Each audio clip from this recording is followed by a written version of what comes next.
Good morning, so special, ladies and gentlemen. Today is Tech Tuesday, and today we're going to discuss the top 3 things that I wish you knew before you brought your machine in for service.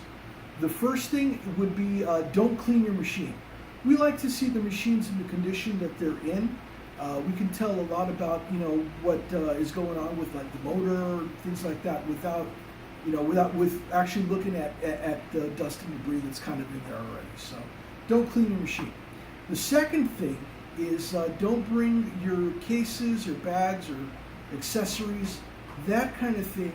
We've got pretty much everything here. Now that is, of course, unless you've got like an off-brand machine. If it's not a current model Baby Lock or Bernina, feel free to bring in your power cable and that kind of stuff. The third thing that I wish you guys knew, or wish you would do, is be specific when you're checking your machine in for service. If you hear something and you think, I don't know if that's if that's anything at all, still you might want to just let us know. So that way, when we're checking it, we can kind of come at it from our end as well. That's pretty much it. Thank you.